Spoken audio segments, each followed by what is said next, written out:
The shy teacher stood in front of Lincoln Elementary, clutching a wet umbrella she'd forgotten to open. Rain soaked through her second-hand cardigan, cold droplets racing down her neck as she fumbled for her staff badge. The plastic card slipped from her fingers twice before she managed to swipe it through the reader. The lock clicked, and Claire Whitmore pushed through the door at exactly 7:52 a.m., 8 minutes later than she'd promised herself she'd arrive. Her classroom smelled like old textbooks and lemon cleaner. 23 desks sat in neat rows, each one tagged with a name card Claire had spent hours decorating the night before. She set her bag down on the desk that had seen better decades and pulled out her lesson plans for Monday. Third graders. 8-year-olds who would ask her 1,000 questions she'd stumble to answer because talking in front of people made her throat close up like someone was squeezing it. 28 years old and still terrified of her own voice. Still flinching when people looked at her too long. Still checking her phone 3 times every morning to make sure her alarm was set properly, because being late made her stomach twist into knots that lasted all day. The apartment she'd left an hour ago was 17 blocks away. A studio with a radiator that clanged like someone was hitting it with a wrench, and a window that wouldn't fully close. Bills sat stacked on her tiny kitchen counter, most of them stamped with red warnings. Past due. Final notice. $43 in her checking account until Friday's paycheck hit, and rent was due in 6 days. Claire opened her desk drawer and touched the silver frame she kept hidden there. Her younger brother smiled up at her from the photo, gap-toothed and bright-eyed at 12 years old. 2 years before the bullying started. 2 years before he stopped smiling. 4 years before she found him in the bathroom with a bottle of pills that was supposed to help with his anxiety, but instead became the thing that ended everything. She closed the drawer quickly, the way she always did when the memories got too sharp. The classroom door banged open and children poured in like a flood, their voices bouncing off the walls in a chaos of sound that made Claire's shoulders tense. She forced herself to smile, to wave, to look like a teacher who had everything under control even though her heart was racing. That's when she noticed him. Oliver Grayson sat at the desk in the back corner, away from the windows, away from the other students who were already forming little clusters of friendship. He wore clothes that didn't match the rest of the classroom, an expensive navy sweater, and pressed khakis that looked like they cost more than Claire's entire outfit.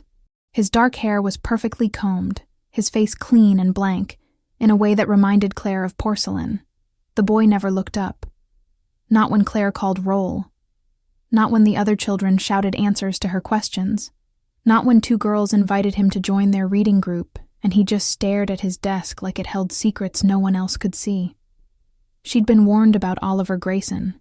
The other teachers had filled her in during orientation last week, voices low in the break room like they were discussing something contagious. Doesn't talk. Won't talk. Has some kind of condition. His father is difficult. Best to just leave him alone and focus on the kids who actually want to learn. But Claire watched the way Oliver's hands moved across his notebook, sketching pictures with a precision that seemed impossible for an 8-year-old. Buildings and faces, shadows and light, all rendered in pencil strokes that looked almost alive. When Claire walked past his desk during independent work time, she caught a glimpse of what he was drawing. A woman with long hair and gentle eyes, holding the hand of a small boy. The resemblance to Oliver was unmistakable, but the woman looked like she was fading away. Her edges blurred and indistinct like smoke dispersing in wind. Lunch period came, and Oliver sat alone at a table near the trash cans.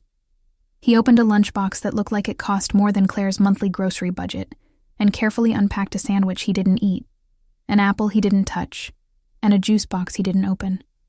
He just sat there, hands folded on the table, staring at nothing while chaos exploded around him. 3 older boys walked past his table, 4th or 5th graders with the swagger of kids who'd figured out that size meant power.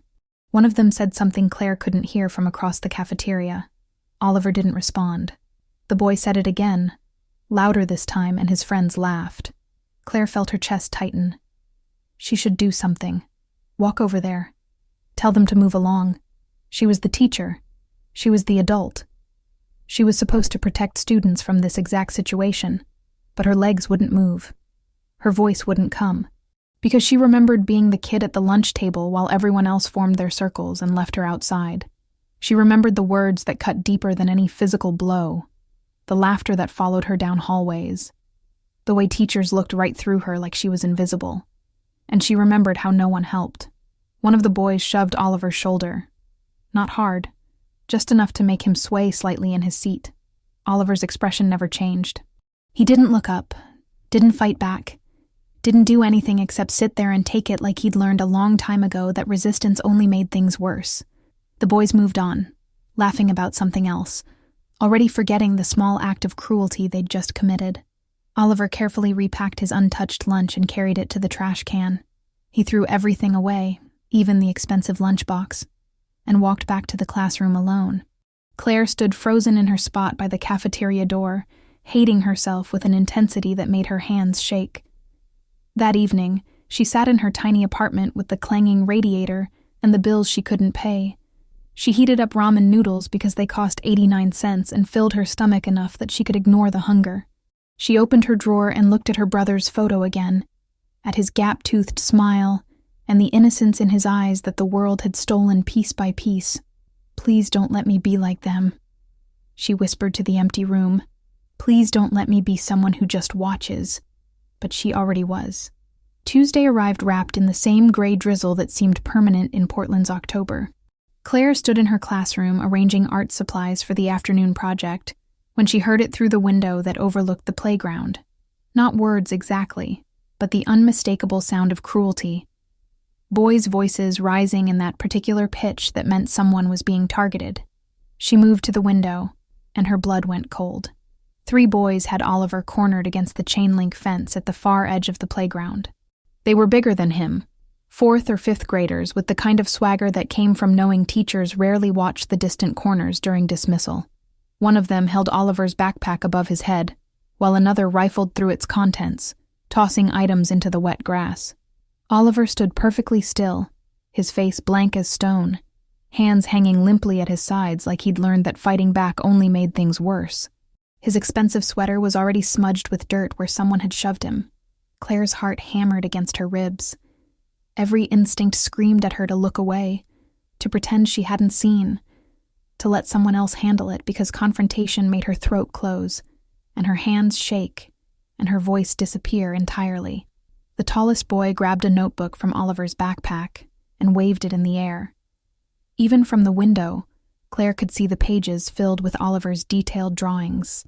The boy started tearing them out one by one, letting them flutter to the ground where rain immediately began dissolving the careful pencil lines. Oliver's blank expression cracked. His mouth opened in what looked like a silent cry, and he reached for the notebook with desperate hands. The boy holding it laughed and tore another page, then another, creating a small storm of ruined art around Oliver's feet.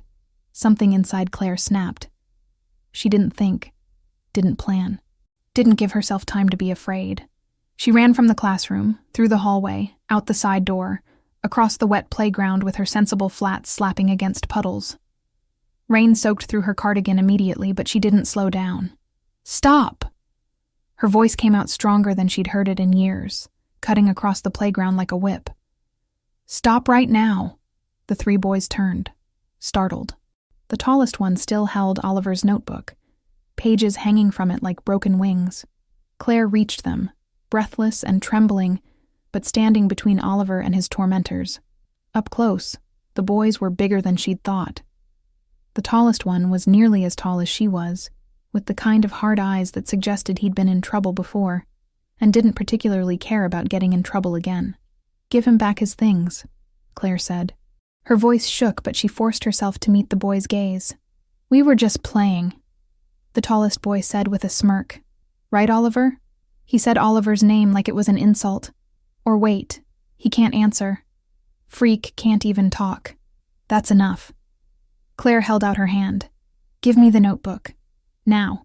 The boy looked at her for a long moment, clearly calculating whether a teacher who looked like she might blow away in a strong wind was worth taking seriously. Then he shrugged and dropped the notebook directly into a puddle at Claire's feet. "Oops." His friends laughed, and they walked away still laughing, throwing comments over their shoulders about weird kids and teachers who cared too much about losers. Claire's hands were shaking so badly she could barely bend down to retrieve the notebook. The pages were soaked, many of them torn beyond recognition. Oliver's careful artwork was bleeding away in gray streams across the paper.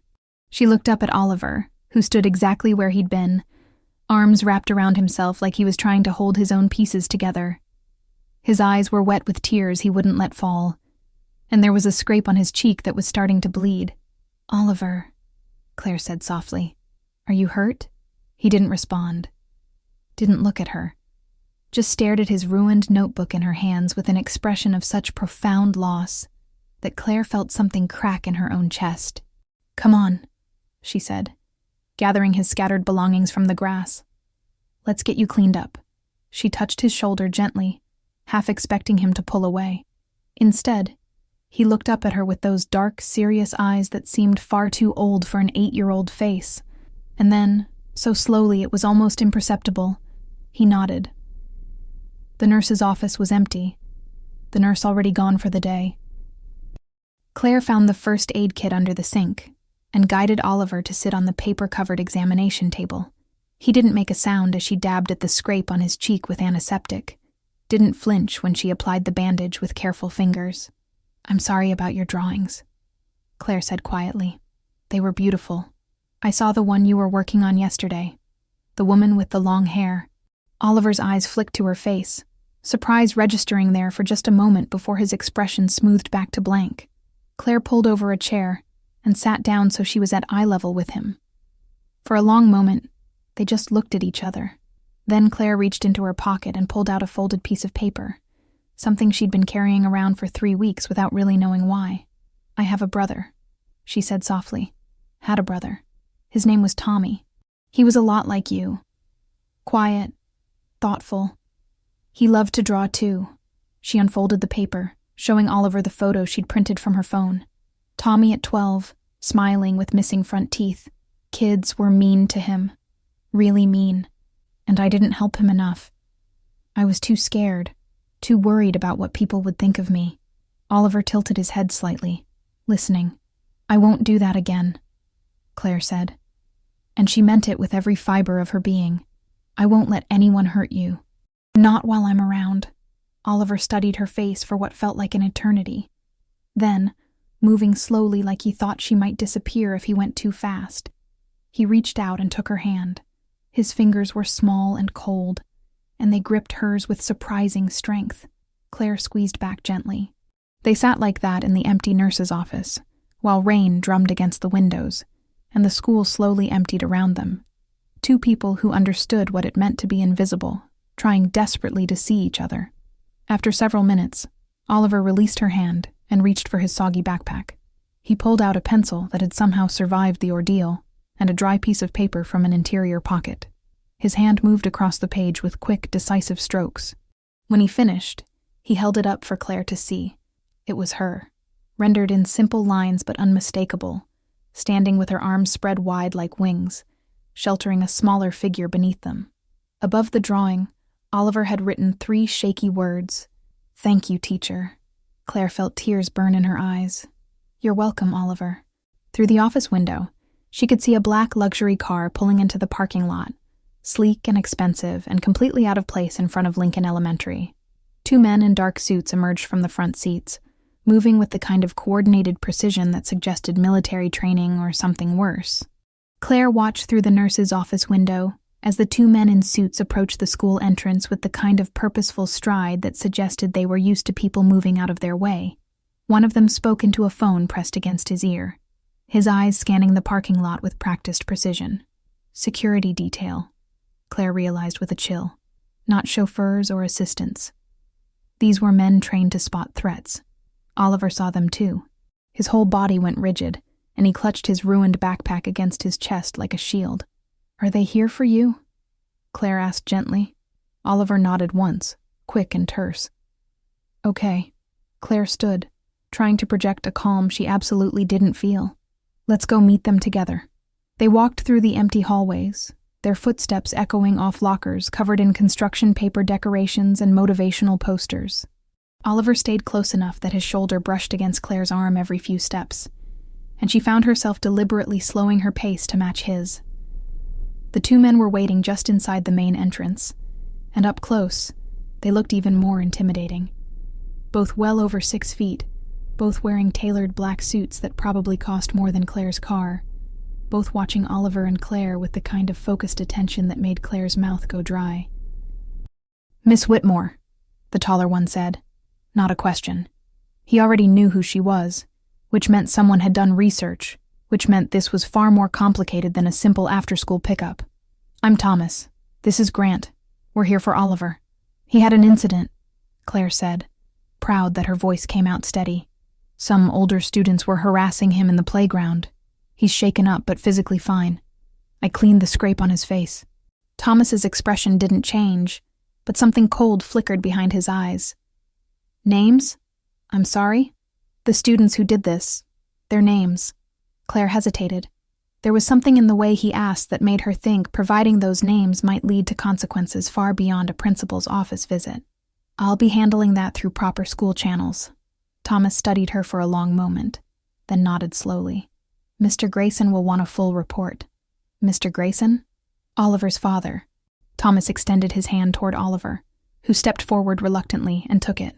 "Come on, kid. Your dad's been worried." Oliver looked back at Claire, his dark eyes pleading.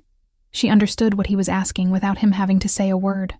"Don't let me disappear back into that lonely place where no one sees me." "Wait," Claire heard herself say. "I'd like to speak with Mr. Grayson about what happened. Would that be possible?"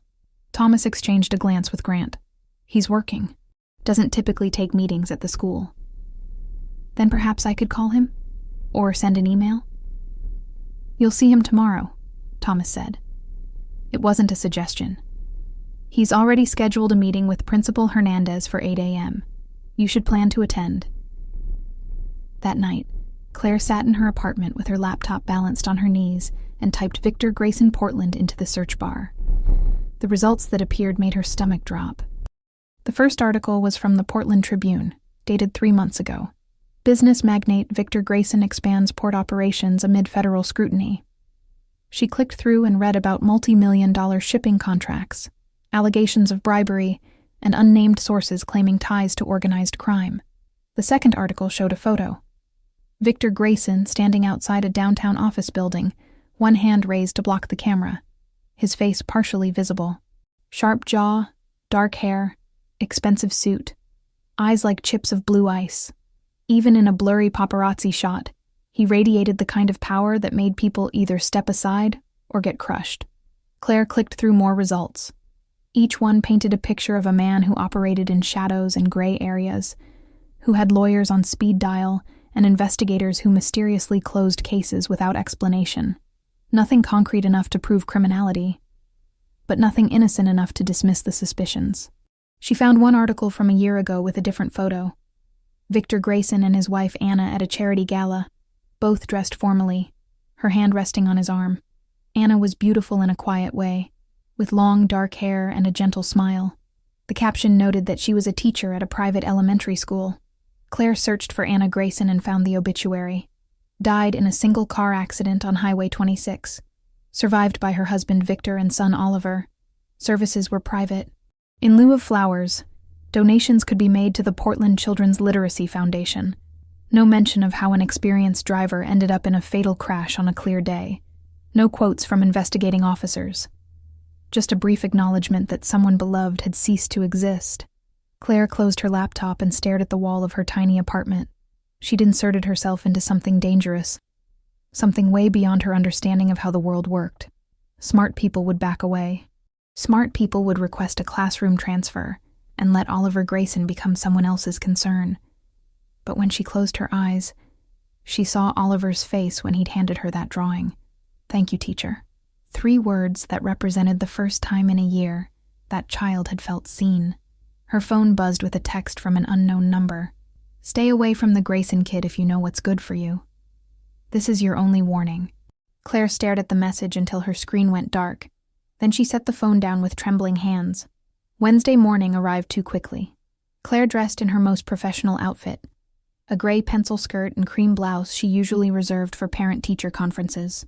She arrived at school 45 minutes early and found Principal Hernandez already in his office, pacing behind his desk with the phone pressed to his ear. He saw Claire through the glass door and waved her in with agitated gestures. "Yes, Mr. Grayson," Hernandez was saying, his voice carrying the careful tone of someone addressing a tiger. 8 o'clock. Yes, sir. Of course. We'll have a full report.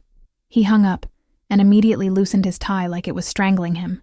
Miss Whitmore, you understand the situation? Not entirely, Claire admitted. Victor Grayson is not a man we want to upset. Hernandez wiped sweat from his forehead despite the cool temperature.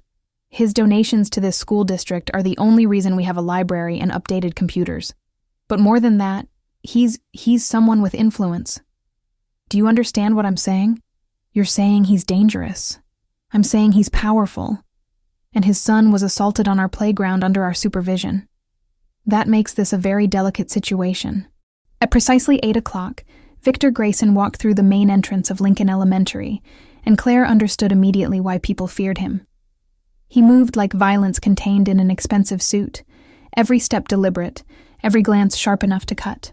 He was tall, easily 6'2", with broad shoulders and the kind of presence that made the hallway feel smaller.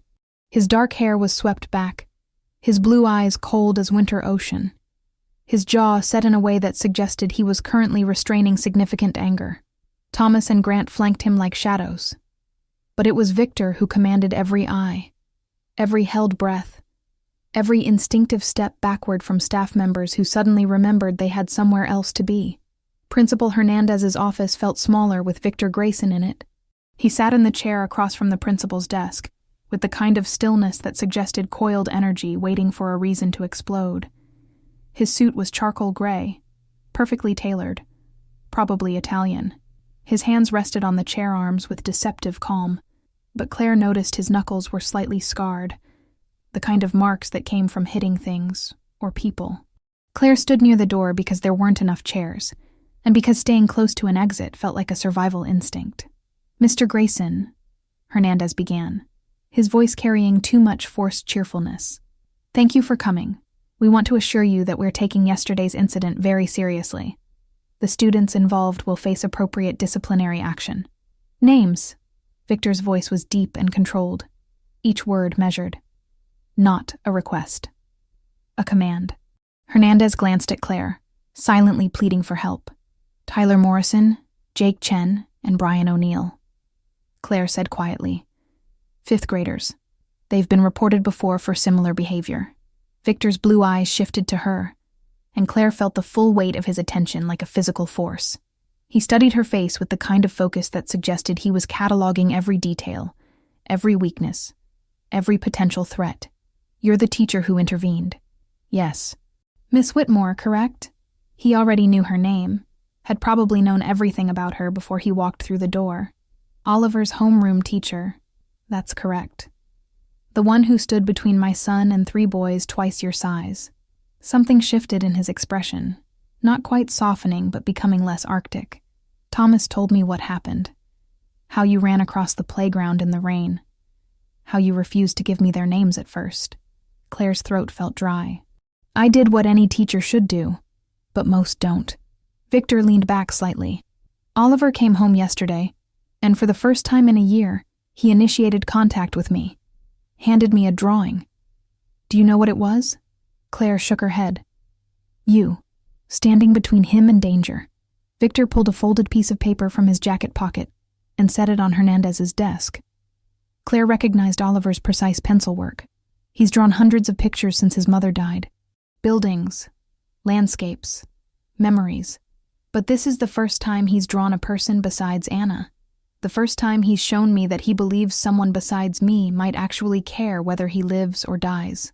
The raw emotion beneath his controlled words made Claire's chest ache.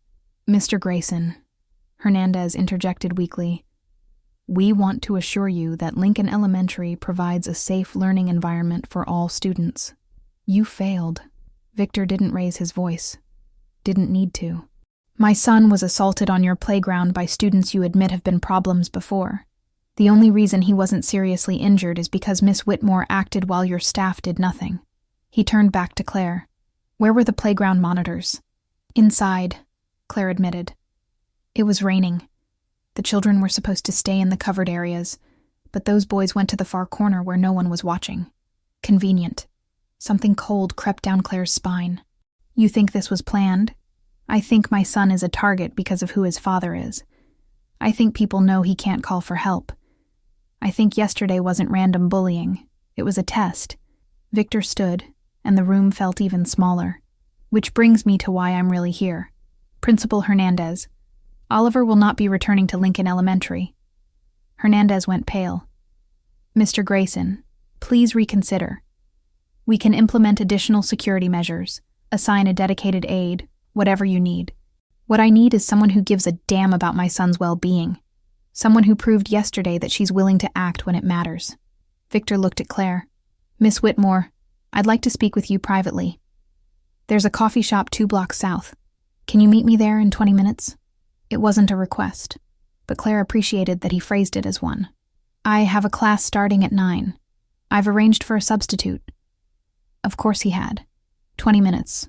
He left without waiting for an answer. Thomas and Grant falling into step behind him like shadows. Hernandez sagged in his chair the moment the door closed. Miss Whitmore, please tell me you're going to meet with him. I don't think I have a choice. You don't. Victor Grayson isn't someone you say no to. Hernandez pulled out a handkerchief and wiped his forehead. Just be careful. Men like him don't make offers out of kindness. The coffee shop was called Grindstone Cafe, a small place with mismatched furniture and the smell of espresso thick in the air. Victor sat in a back corner booth, positioned so he could see both the entrance and the emergency exit. Thomas stood near the front door, pretending to read a newspaper, but actually scanning every person who entered. Claire slid into the booth across from Victor, her hands trembling slightly. Up close, she could see details she'd missed before. The fine lines around his eyes that suggested he smiled more than his current expression indicated. The slight gray at his temples. The way he held himself like every muscle was under perfect control. Coffee? He asked. I'm fine. You're nervous. He raised his hand, and a barista appeared instantly with 2 cups. Claire hadn't seen him signal, but clearly the staff had been briefed. Drink. You'll need it for this conversation. Claire wrapped her hands around the warm cup, grateful for something to hold. Oliver has selective mutism, Victor said without preamble. It manifested after my wife died. One day he was talking, the next day he wasn't. We've seen specialists, therapists, psychiatrists. Nothing has worked. He communicates through drawings and occasionally through writing, but he hasn't spoken a single word in 12 months. I'm sorry. The specialists say he'll speak when he feels safe, when he trusts someone enough to risk being heard. Victor's jaw tightened.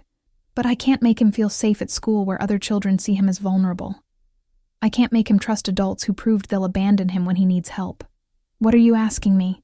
I want to hire you as Oliver's private tutor. Victor pulled a folder from the briefcase Thomas handed him. Full-time position. $6,000 per month. Health insurance. Retirement contributions. You'd work from my home, Monday through Friday, 8 a.m. to 4 p.m. Claire's brain stuttered. $6,000. That was more than double her teaching salary. That was medical bills paid, rent secure, a future that didn't involve choosing between electricity and groceries. Why me? Because Oliver trusts you. Because you acted when everyone else stood by. Because you're a teacher who actually cares whether your students feel safe. Victor slid the folder across the table. This is a standard employment contract. My lawyers prepared it this morning. Take your time reading it. Claire opened the folder with shaking hands. The contract was dense with legal language, but certain phrases jumped out. Confidentiality clause, non-disclosure agreement, 6-month initial term with option to extend. Mr. Grayson, I can't just walk away from my teaching job. You can and you will. I've already spoken with the school board. They'll accept your resignation effective immediately and provide a positive reference. You can't just decide my life for me. For the first time, something like a smile touched Victor's face. You're right. I apologize. I'm used to solving problems through decisive action. Let me rephrase. Miss Whitmore, would you be willing to consider a position as Oliver's private tutor? No obligation. Take the contract home. Think about it. Discuss it with family if you'd like. But they both knew she'd already made her decision. Because $6,000 meant survival. Because Oliver needed someone. Because the text threatening her to stay away made her want to move closer out of pure stubbornness. I have conditions, Claire heard herself say. Victor's eyebrow rose slightly. I'm listening. This is only educational tutoring. Nothing illegal, Nothing dangerous. And if I feel unsafe at any point, I can leave immediately without penalty. Agreed. And you need to tell me the truth. That text I received, the one telling me to stay away from Oliver, was that because of you? Because of your business? Victor's expression went cold. What text? Claire showed him her phone. His jaw clenched as he read the message. That's been handled, he said quietly. Those particular threats won't be an issue again. That's not reassuring. Miss Whitmore, I'm going to be blunt with you. I'm not a good man. I do things that exist in gray areas. I have enemies, and those enemies know the fastest way to hurt me is through my son. That makes anyone close to Oliver a potential target. He met her eyes. But I'm also the only thing standing between him and a world that wants to destroy him because he's vulnerable. So yes, there's risk. But there's also a little boy who drew a picture of you with wings and hasn't stopped asking when you're coming back. Claire thought about her empty apartment, her minimum wage existence, her dead brother, who no one had protected. She thought about Oliver's silent plea in the nurse's office, his small hand in hers. She signed the contract. The Grayson estate sat in the West Hills, where Portland's wealthiest carved their territories from cliffsides overlooking the city. Claire's beat-up Honda felt ridiculous pulling through gates that probably cost more than the car itself. Security cameras tracked her progress up the winding driveway, and she counted at least 3 men positioned at strategic points around the property, all wearing dark suits and earpieces that glinted in the morning sun. The house was beautiful in a cold, architectural way. Modern lines, floor-to-ceiling windows, stone and steel and glass arranged with mathematical precision. It looked like something from a magazine spread titled, "Lives You'll Never Have." Thomas met her at the door. "Miss Whitmore, Oliver's been watching for you since 6 this morning." Claire's chest tightened. "Where is he?" "Library, 2nd floor, east wing." Thomas gestured to a marble staircase that curved upward like something from a palace. "Mr. Grayson asks that you join him for coffee first. He's in the kitchen." The kitchen was larger than Claire's entire apartment. All white marble and stainless steel appliances that looked like they belonged in a restaurant. Victor stood at the counter with a coffee press, wearing dark slacks and a charcoal sweater that made him look almost human. Almost. The gun holstered at his hip ruined the domestic image. "You're early," he said without looking up. "That's good. Oliver appreciates punctuality even if he can't express it verbally. Mr. Grayson, I need to ask something before we start. Victor, if you're going to be in my home every day, formality seems excessive." "Victor, then." Claire set her bag on the counter. "The security, the cameras, the men with guns. Is Oliver in active danger right now?" Victor poured 2 cups of coffee with steady hands. "Oliver is always in some degree of danger because of who I am and what I control. The men you saw are permanent fixtures. The cameras record everything. Those measures aren't new. They're standard. That's not a normal childhood." "No," Victor agreed quietly. "But it's the only childhood I can give him while keeping him alive." He slid a cup across the counter to her. "My wife used to say the same thing. Anna wanted Oliver to have play dates and sleepovers and birthday parties at pizza places. She wanted normal. I wanted safe. We compromised until compromise became impossible. The accident. Something dangerous flickered behind Victor's eyes. The accident that happened on a clear day on a road Anna had driven 1,000 times. The accident that somehow managed to disable her brakes and steering simultaneously. The accident that investigators closed within 48 hours without interviewing key witnesses." His knuckles went white around his coffee cup. "Yes, that accident." Claire's stomach dropped. "You're saying someone killed her." "I'm saying I can't prove otherwise. And until I can, I assume everyone is a threat, except the people I've personally vetted." He looked at her with those cold blue eyes. "You're the first outsider Oliver has trusted in a year. That makes you either incredibly important or incredibly dangerous. I haven't decided which yet. I'm a teacher who drives a car held together by duct tape. I'm not dangerous to anyone. Everyone is dangerous to someone, Miss Whitmore." Victor set down his cup. "But Oliver is upstairs waiting, and he's been looking forward to today more than anything in recent memory. So let's see if you're as good at this as I hope you are." The library was exactly what Claire expected from a man like Victor. Floor-to-ceiling bookshelves filled with leather-bound volumes that probably cost more than her college education. A stone fireplace that could fit a grown man, and furniture arranged with the same calculated precision as the rest of the house. Oliver sat in a window seat overlooking the city, a notebook in his lap, pencil moving across the page with focused intensity. He wore comfortable clothes today, jeans and a soft blue sweater, and his dark hair was slightly messy like he'd been running his fingers through it. "Oliver," Claire said softly. He looked up, and his whole face transformed. Not quite a smile, but close. Something that suggested joy was possible if he allowed himself to feel it. He set down his notebook and crossed the room in quick steps, stopping just short of touching her like he needed permission. "Hi," Claire said. "I heard you've been waiting for me." Oliver nodded rapidly, then gestured to a large table in the center of the room where he'd arranged art supplies, workbooks, and what looked like a meticulously organized curriculum. "Did you plan our lessons?" Claire asked, impressed. Oliver picked up a piece of paper and handed it to her. It was a schedule, written in his careful handwriting. Math, 8, 9, wall. Reading, 9 wall. 10 wall. Art, 10 wall, 11 wall, and so on through the day. At the bottom, he'd drawn a small note. "Please, this is perfect," Claire said, and she meant it. "You're clearly much more organized than I am." For the first 3 weeks, they fell into a rhythm that surprised Claire with its easy domesticity. Mornings were academics. Math problems Oliver solved with precision that suggested he was working several grades above his age level. Reading comprehension where he'd write thoughtful responses to discussion questions. Science experiments they conducted in the state-of-the-art lab Victor had built in the basement. But the afternoons were when Oliver truly came alive. They'd moved to the art studio, a sun-filled room on the 3rd floor where Oliver kept hundreds of drawings and paintings. Claire quickly realized this was how he processed his world, translating everything he couldn't say into images that spoke volumes. He drew his mother constantly, Anna laughing, Anna reading, Anna holding him when he was smaller. In every picture, she was fading slightly, like Oliver was terrified of forgetting what she looked like. "She's beautiful," Claire said one afternoon, looking at a portrait Oliver had just finished. "You have her eyes," Oliver wrote on his pad. "I forget her voice." Claire's heart cracked. "What if we recorded some of her favorite things? Maybe your dad has videos of her.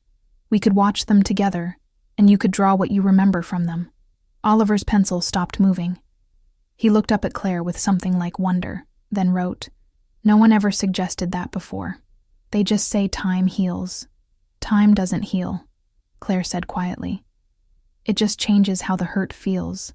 But remembering the good things, holding on to them tightly, that can help." That evening, Victor found Claire in the library organizing materials for the next day. He changed into more casual clothes, though he still moved with that controlled danger that seemed fundamental to his nature. "Oliver showed me what you're doing," Victor said. "The memory project. Collecting Anna's voice and presence through old recordings. I hope that's okay. I should have asked first." "It's more than okay." Victor sat in the chair across from her, and for the first time, he looked tired, truly exhausted in a way that went beyond physical sleep. "I've been so focused on keeping him physically safe that I forgot he needs emotional safety too." Anna understood that. She balanced my paranoia with her warmth. "Without her, I've just been the paranoid half." "You're trying," Claire said. "That counts for something." "Does it?" "Because I look at my son, and I see him disappearing a little more each day, and I don't know how to pull him back except by keeping him locked in this fortress." Victor ran a hand through his hair. "The specialists say he'll speak when he feels safe enough. But how can he feel safe when I can't guarantee his safety? Maybe safety isn't about eliminating all threats. Maybe it's about showing him that even when bad things happen, the people who love him will still be there." Victor's eyes met hers, and something shifted between them. Not attraction exactly, though Claire couldn't deny she'd noticed how his rare smiles changed his entire face. More like recognition. 2 damaged people trying to protect a third, even more damaged person. "You're good for him," Victor said quietly. "In 3 weeks, I've seen more life in his eyes than I've seen in a year. He's easy to care about." Is he the only one? The question hung in the air, weighted with possibility. Before Claire could answer, Oliver appeared in the doorway holding his notebook. He'd drawn all three of them standing together, and underneath he'd written, "My family now?" Claire watched Victor's expression crumble and rebuild in the space of a heartbeat. He opened his arms and Oliver ran to him, and Claire saw the desperation with which Victor held his son, like he was the only real thing in a world built on lies and violence. "Yes," Victor whispered into Oliver's hair. "Family." Oliver pulled back and gestured for Claire to join them. She hesitated only a moment before crossing the room and letting herself be pulled into an embrace that felt like coming home to a place she'd never been, but somehow recognized. That night, alone in her apartment that suddenly felt emptier than ever, Claire's phone buzzed with a news alert. Local man found dead in apparent drowning incident. She clicked through and felt ice flood her veins. Tyler Morrison, the boy who'd tormented Oliver, had drowned in his family's pool. Claire arrived at the estate the next morning with the news article still open on her phone. Tyler Morrison, age 10, found unresponsive in his family's pool at 11 p.m. the previous night. No signs of struggle. Parents claimed he'd been an excellent swimmer. Investigation ongoing, but preliminary findings suggested tragic accident. Victor was in his office when Claire found him, sitting behind a massive desk made of dark wood that probably cost more than her yearly salary. He looked up from whatever documents he'd been reviewing, his expression unreadable. "We need to talk," Claire said, closing the door behind her. "About?" She held up her phone, showing him the article. "About this. About Tyler Morrison drowning the same week Oliver started thriving here. About whether that's actually a coincidence." Victor leaned back in his chair, his face giving nothing away. Tragic accident. The news said so. The news says whatever gets fed to them. Claire crossed her arms. "Did you have that boy killed? Would it matter if I did?" "Yes. It would matter very much." Victor studied her for a long moment. Tyler Morrison's death was investigated by the Portland Police Department. They found no evidence of foul play. The case has already been closed. Sometimes children drown, Miss Whitmore. It's a statistical reality. Don't hide behind statistics with me. Claire's hands were shaking, but she refused to look away. That boy tormented Oliver, and now he's dead. That's not random. No, Victor agreed quietly. It's not. Because people who hurt my son learn that actions have consequences. I didn't say I was a good man, Claire. I said I would protect Oliver at any cost. He stood, moving around the desk. Does that scare you? It should have. Claire knew it should have terrified her. Should have sent her running out that door, and never looking back. But all she could think about was Oliver's face when those boys had torn up his drawings. The silent tears. The resignation of a child who'd learned no one would defend him. It should scare me, Claire said. But mostly I'm just sad that a 10-year-old is dead. So am I. And Victor's voice carried something that might have been genuine regret. Genuinely. But I'm more grateful that my 8-year-old is alive and healing. That's the math I have to do every day. Their children or mine. I choose mine every time. Before Claire could respond, Thomas burst through the door without knocking. His face was tight with tension. "Sir, we have a situation. The Volkov family just made a move. 3 of our shipments were intercepted at the port. They're sending a message." Victor's entire demeanor shifted, the father disappearing behind the mask of a man who controlled an empire built on violence. "Casualties? 2 of our men. Both survived, but they're in the hospital. The Volkovs took the merchandise and left a note." Thomas handed Victor a piece of paper. Victor read it, his jaw clenching. Then he looked at Claire with something that might have been apology. "You need to leave. Now. Thomas will take you home." "What's happening?" "Business that doesn't concern you." Victor was already pulling a gun from his desk drawer, checking the magazine with practiced efficiency. "Go home. Lock your doors. Don't come back tomorrow. I'll call you when it's safe." "What about Oliver?" "Oliver stays here where I can protect him." Claire's stomach dropped. "Victor, you can't just lock him away every time there's trouble. That's not safety, that's prison. It's survival." Victor's voice was hard now. The softness she'd glimpsed completely gone. "The Volkovs are trying to provoke a response. They want me distracted, angry, making mistakes.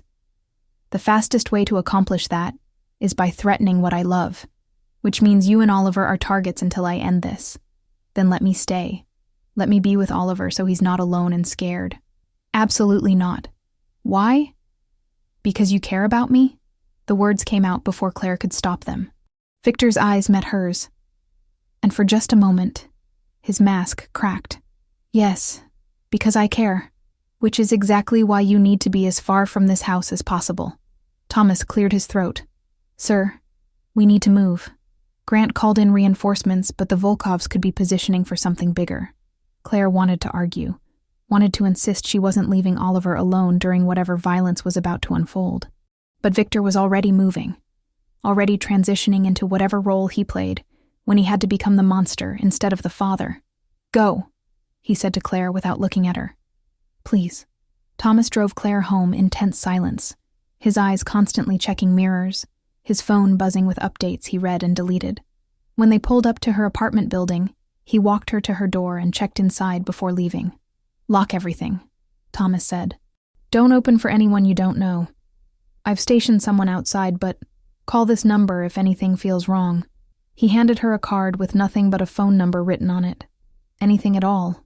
Claire locked her door and immediately felt trapped.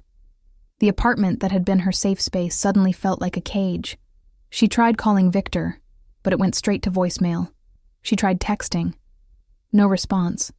Hours passed. Claire paced, checked her phone obsessively, tried to distract herself with television that felt absurd when she had no idea if Oliver was safe.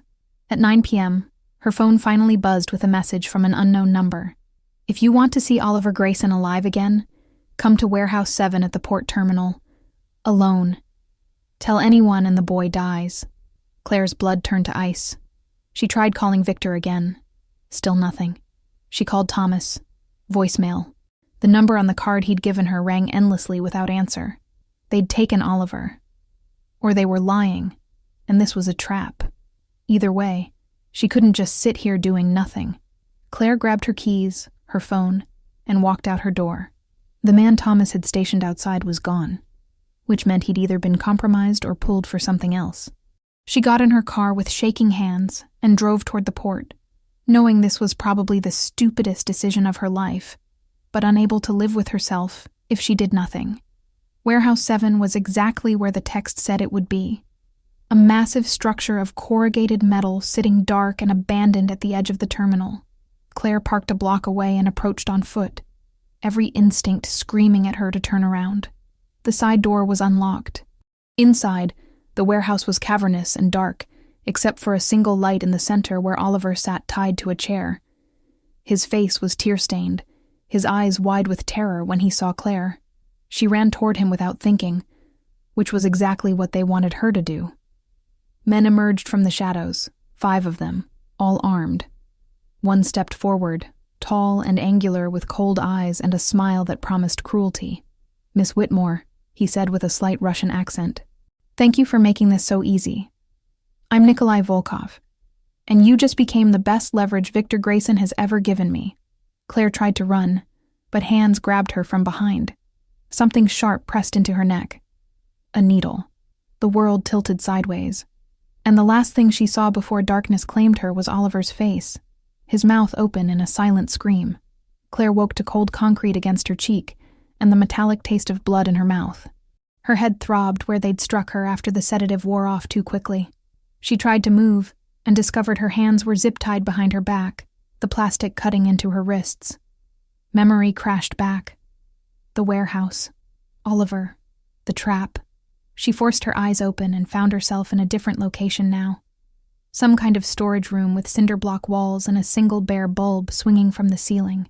Oliver sat against the opposite wall, still tied to that chair, his face streaked with tears, but his eyes alert when he saw Claire move. Oliver? Claire whispered. Are you hurt? He shook his head quickly, then pointed with his chin toward the door, warning her. Someone was close. The door opened and Nikolai Volkov walked in, looking pleased with himself. Behind him came 2 more men, both armed with pistols held casually like they'd done this before. Miss Whitmore. Good. You're awake. Nikolai crouched down to her level.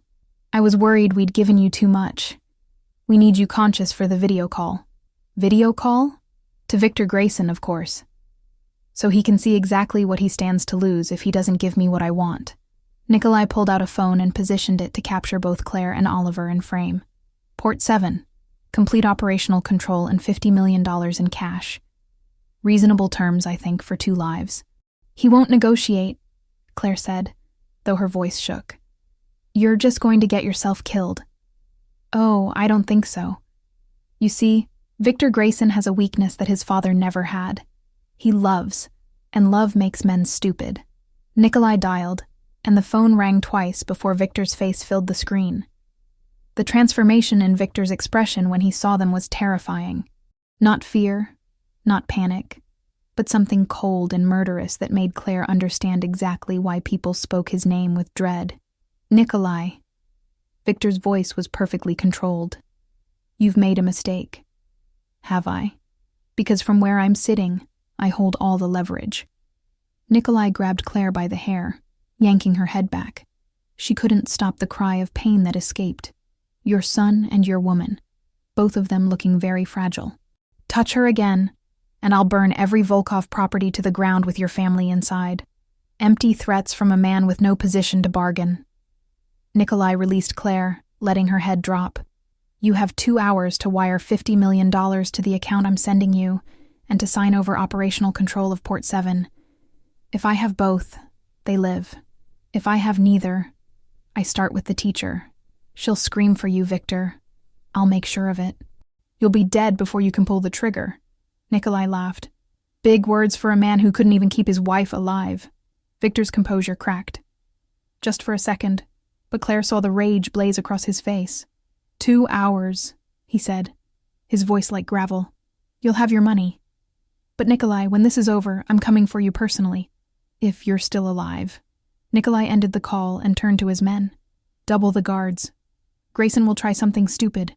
After they left, locking the door behind them, Claire managed to work herself into a sitting position and scooted across the floor to Oliver.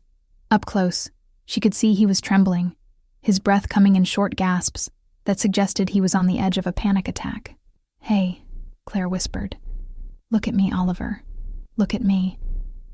His dark eyes found hers, wide and terrified. I need you to breathe with me, okay? In through your nose, out through your mouth. Can you do that? Claire demonstrated, and slowly Oliver began to match her rhythm. Good. That's so good. Now listen carefully. Your father is coming. I don't know how and I don't know when, but he's coming, and we need to be ready to move when he does. Oliver nodded, then gestured with his chin toward Claire's bound hands. She understood immediately. He was asking if she could get free. I'm going to try. Claire felt along the wall behind her, searching for anything sharp. Her fingers found a nail protruding from the concrete, bent and rusty, but potentially useful. She began sawing the zip tie against it, the movement agonizingly slow, and the angle all wrong. The plastic cut into her wrists, drawing blood. But she kept working. Somewhere outside their prison, Claire heard shouting, then gunfire, sharp cracks that echoed through whatever building they were in. Oliver's eyes went huge, and Claire stopped sawing to mouth. It's okay. That's your dad. The gunfire intensified. Multiple weapons. A full battle happening somewhere close. Claire redoubled her efforts with the nail, feeling the zip tie finally begin to give way. The plastic snapped just as their door burst open. But it wasn't Victor. It was one of Nikolai's men, wild-eyed and bleeding from a shoulder wound. Move, he barked, grabbing Oliver's chair. The boss wants you relocated. No. The word came from Claire's mouth before she could think. She launched herself at the man, her newly freed hands reaching for the gun in his waistband. They struggled, crashing into the wall. The gun went off, deafening in the enclosed space, and the man crumpled. Claire stood over him, shaking, the gun now in her hands and pointed at his unmoving form. She'd never fired a weapon in her life, never even held one. Oliver made a small sound, and Claire snapped back to focus. She crossed to him and worked at his bonds with trembling fingers, finally freeing him.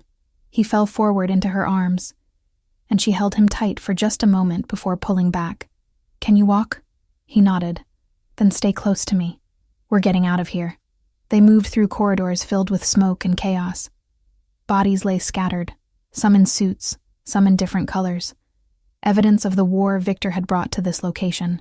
Claire followed the sound of gunfire, reasoning that wherever the fighting was heaviest, that's where Victor would be. They found him in what looked like a loading bay, surrounded by 4 of his men, including Thomas and Grant. Victor had a rifle now, and he moved with military precision, directing his team like a general commanding troops. When he saw Oliver and Claire emerge from the corridor, his entire focus shifted. "Get them to the vehicle," he ordered Thomas. "Now." But Nikolai appeared on a catwalk above, his own weapon trained on Victor. "Drop it, Grayson, or I drop you." Victor didn't lower his rifle. "You really think you're walking out of here? I think I'm taking you with me if I don't." Nikolai's aim shifted. Not toward Victor, toward Claire and Oliver. Everything happened in the space between heartbeats. Victor's rifle swung up. Claire pushed Oliver behind her, putting herself between him and the threat. Nikolai fired. Victor fired a split second later. Claire felt something punch into her shoulder, spinning her around. She hit the ground hard, her vision blurring. Through the haze of shock and pain, she saw Nikolai fall from the catwalk, Victor's shot finding its mark dead center. Then Victor was there, his hands on her face, his voice cutting through the fog. "Stay with me. Claire, stay with me." "Oliver?" Claire managed to gasp. "Is he? He's safe. Thomas has him. But you need to stay awake." Victor was already tearing fabric, creating a makeshift bandage, applying pressure that made Claire cry out, "I know it hurts. I'm sorry, but I need you to fight." "Not your fault," Claire whispered. The pain was fading now, replaced by a cold numbness that felt dangerous. "Like hell it's not." Victor's face was streaked with smoke and blood, but his hands were steady as he worked. "You warned me. You said this life would hurt people, and I pulled you in anyway because I'm selfish, and I needed you. And now you're bleeding because I couldn't protect you. You did protect us. You came. Not fast enough." Claire reached up with her good hand and touched his face. "Oliver needs you. Don't fall apart now."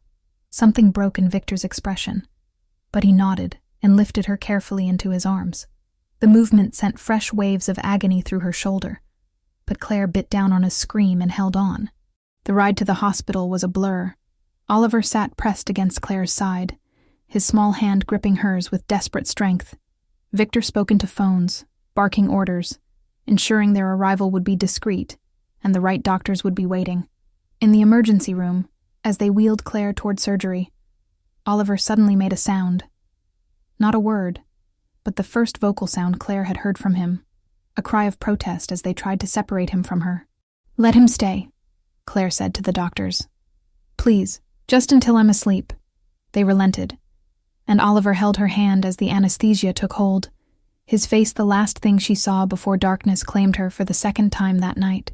6 months had passed since the warehouse, since Nikolai Volkov's death, since Claire had woken in a hospital room to find Victor asleep in a chair beside her bed, and Oliver curled on the floor wrapped in a blanket because the nurses couldn't convince him to leave. The scar on Claire's shoulder was still pink and tender, pulling when she reached too high or moved too fast. Physical therapy twice a week helped, but some things simply took time to heal. The same was true for Oliver, though his scars weren't visible. Claire stood in the kitchen of the Grayson estate, which she no longer thought of as Victor's house, but simply as home, pouring coffee into 3 mugs. Through the window, she could see Oliver in the garden with Thomas, both of them examining something in the flower bed. Thomas had become something like an uncle to Oliver, teaching him about security and chess, and occasionally letting him win at both. "Morning." Victor's voice came from behind her, still rough with sleep. He wrapped his arms around her waist carefully, always careful now of her shoulder, and pressed a kiss to her neck. "You're up early." "Couldn't sleep." Claire leaned back against him, feeling the solid warmth of his chest. Nervous about today. Today was Oliver's first day at his new school. Not Lincoln Elementary with its inadequate security and indifferent staff, but a private academy in the West Hills with background check teachers, armed guards disguised as groundskeepers, and a student body consisting entirely of children whose parents understood what security meant because they needed it too. "He'll be fine," Victor said, though his tone suggested he was trying to convince himself as much as Claire. "You prepared him. The therapist says he's ready." "Ready doesn't mean it won't be hard." "No, but hard isn't impossible anymore." Not for him. Oliver had started speaking 3 months ago. Not in full sentences, not in the easy flow of a typical 8-year-old, but in careful words that he chose deliberately.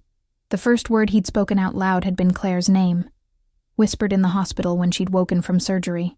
The second had been Dad, when Victor had finally broken down crying at Oliver's bedside. Now Oliver could string together simple sentences, could ask for things he needed, could express basic emotions. His therapist called it remarkable progress. Claire called it a miracle earned through patience and love, and the stubborn refusal to give up on a child everyone else had written off. "Did you hear back from the prosecutor?" Claire asked, turning in Victor's arms to face him. His expression darkened slightly. "The Volkov case is closed.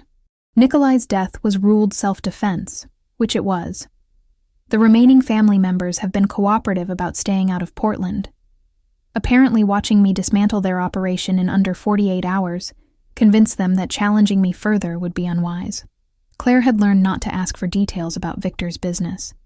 She knew he still operated in gray areas, still made decisions that existed outside the law, but she'd also seen him funnel money into schools and community centers, had watched him leverage his influence to protect vulnerable people who had no other protection. He wasn't a good man by conventional standards, but he was trying to be better. That had to count for something. "And the other matter?"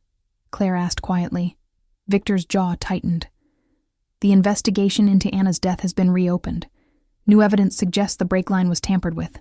It's not enough to prosecute anyone yet, but it's more than I had before. I'm sorry. Don't be. Knowing is better than wondering." He touched her face gently. "Anna would have liked you. You're nothing alike. But you both had that same quality of seeing people as they could be, instead of as they are. She saw potential in me when I was just a violent kid with too much anger. You see it in Oliver when others saw a broken child. I see it in you too," Claire said softly. "You're not just the sum of your worst decisions, Victor. Tell that to the people who've died because of those decisions. I can't change your past. Neither can you. All we can do is try to make better choices going forward." Claire rose on her toes to kiss him. "And teach Oliver to make better choices than both of us." The sound of the door opening interrupted them. Oliver walked in with Thomas, his face flushed from the morning air, carrying a handful of wildflowers he'd picked from the garden. "For you," Oliver said to Claire, his voice still soft and hesitant, like he wasn't quite sure words were safe. "Pretty. They're beautiful," Claire said, taking the flowers and blinking back tears. 6 months ago, Oliver communicated only through drawings. Now he was giving her flowers and using words to express his feelings. "Thank you, sweetheart." Oliver looked at Victor. "School today?" "Yes."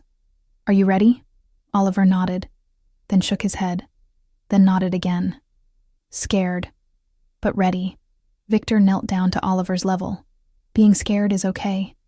Being scared means you understand that some things matter enough to be afraid of losing them. But you know what? What? Claire and I will be there to pick you up at 3 o'clock, and we'll ask you about your day. And if anyone is unkind to you, you tell us immediately. You're not alone anymore, Oliver. You have people who will fight for you. Like you fought the bad men?" Victor's expression flickered. He'd never explicitly told Oliver what happened at the warehouse, but children understood more than adults gave them credit for. "Yes, like that." "Okay." Oliver took Claire's hand and Victor's hand, linking the 3 of them together. "Then I'm ready." The drive to Westmont Academy took 20 minutes through winding roads that climbed into hills where Portland's wealthiest lived behind gates and security systems. Claire sat in the back with Oliver, reviewing his schedule one more time, reminding him where the nurse's office was, assuring him that his new teacher, Mrs. Patterson, was kind and had been thoroughly vetted. Victor drove with one eye on the road and one on the rearview mirror, always watching for threats that might never come but that he couldn't afford to miss. Westmont Academy looked like a small college campus. All brick buildings and manicured lawns surrounded by fences that looked decorative, but were reinforced with steel. Children walked in groups escorted by adults who wore discreet earpieces and moved with the controlled awareness of professional security. Mrs. Patterson met them at the entrance, a woman in her 50s with warm eyes and a genuine smile. "You must be Oliver," she said, kneeling to his level. "I've been looking forward to meeting you." Oliver looked at Claire, silently asking for permission to trust this new person. "It's okay," Claire said. "Mrs. Patterson knows you're still working on talking. She has a notebook ready for you if words feel too hard today." "I like drawing," Oliver said quietly. "I like drawing too," Mrs. Patterson replied. "Maybe you can show me some of your work during art time." Oliver nodded, then turned to hug Claire and Victor. 3 o'clock? 3 o'clock, Victor promised. "I'll be right here waiting." They watched Oliver walk into the school, Mrs. Patterson's hand on his shoulder, 2 security guards following at a discreet distance. He looked back once, waved, then disappeared through the doors. Victor's hand found Claire's and gripped it tightly. "I don't know how to do this. How to let him go even a little. The same way he's learning to trust again. One step at a time. One day at a time." They drove to a coffee shop nearby, the kind of place where people paid $8 for lattes and worked on laptops that cost more than Claire's used to make in a month. Victor ordered 2 coffees, and they sat by the window where he could see the street, always watching. "I've been thinking," Victor said after a long silence, "about what comes next. For us." Claire's heart skipped. "What do you mean?" "Oliver calls you Mom now. Not to your face yet, but I've heard him say it to his stuffed animals, to his drawings. He thinks of you that way." Victor set down his coffee. "And I think of you that way too. As the person who completes this family. The person who made us whole. Victor, let me finish." He pulled a small box from his jacket pocket and set it on the table between them. "I know I'm not an easy man to love. I know my world is dangerous, and my past is dark, and there will be days when you question whether staying is worth the risk. But Claire, you make me want to be better. You make Oliver believe the world can be safe. You turned a house into a home." He opened the box, revealing a simple gold band with a single diamond. "Marry me, not because it's logical or safe or convenient. Marry me because we've already bled together and survived together and become a family together. Make it official." Claire looked at the ring, at Victor's scarred hands holding the box, at the vulnerability in his eyes that he rarely let anyone see. She thought about the scared teacher she'd been 6 months ago, too timid to protect a bullied child. She thought about who she'd become since then, someone who could stand between a boy and danger, someone who could love a dangerous man without losing herself. "Yes," she said simply. Victor's relief was visible. He slipped the ring onto her finger with hands that shook slightly, then pulled her close and kissed her with the kind of intensity that suggested he'd been terrified she might refuse. When they broke apart, Claire laughed softly. "We're going to have to explain this to Oliver carefully. He's had enough upheaval. He'll understand. Children understand love better than adults do. They just recognize it and accept it." Victor checked his watch. "We have 4 hours before pickup. What do you want to do?" "Let's go to the cemetery." Anna Grayson's grave was in a quiet section of Riverview Cemetery, marked by a simple headstone that read, "Beloved Wife and Mother." Someone, probably Victor, kept fresh flowers there constantly. Today's arrangement was white roses, Anna's favorite according to Oliver. Claire knelt beside the grave, feeling strange about talking to a woman she'd never met, but who'd shaped so much of her current life. Victor stood a few feet back, giving her space. "Hi, Anna," Claire said softly. "I don't know if you can hear me, or if this is just me talking to myself, but I wanted to say thank you. You loved Oliver and Victor so completely that even after you're gone, that love is still protecting them. I'm trying to honor that. I'm trying to give Oliver the childhood you wanted for him, and I promise you, I'll never let him forget how much you loved him." Victor's hand touched her shoulder, and when Claire looked up, his eyes were wet. "She knows," he said roughly. "Somehow, I think she knows, and I think she'd be grateful that Oliver found you." They stood there for a long moment, 3 people connected by love and loss, before heading back to the car. At 3 o'clock precisely, they pulled up to Westmont Academy. Oliver emerged with Mrs. Patterson, his backpack slung over one shoulder, talking to another boy his age. Actually talking. His hands moving expressively as he described something that made the other boy laugh. When Oliver saw Victor and Claire, his face lit up completely. He ran to them, launched himself into Claire's arms, and said the words she'd been waiting months to hear. "Hi, Mom. Hi, Dad. I made a friend today." That evening, as Victor tucked Oliver into bed, and Claire stood in the doorway watching them read together like they'd done every night for the past 6 months, she thought about how one choice could change everything. One decision to stop being invisible. One moment of choosing courage over fear. Sometimes the families we build are stronger than the ones we're born into. Sometimes broken people find each other and create something whole. And sometimes, love doesn't look like what we expected, but it's exactly what we needed. If this story reminded you that courage isn't the absence of fear but the choice to act anyway, that protecting the vulnerable is always worth the risk, and that families come in all forms, then I'd love to hear your thoughts in the comments below. What would you have done in Claire's position? Would you have run across that playground? Or looked the other way? Don't forget to hit that like button if Oliver's journey touched your heart. And subscribe for more stories about ordinary people who find extraordinary courage when it matters most. Because everyone deserves someone who will stand between them and danger.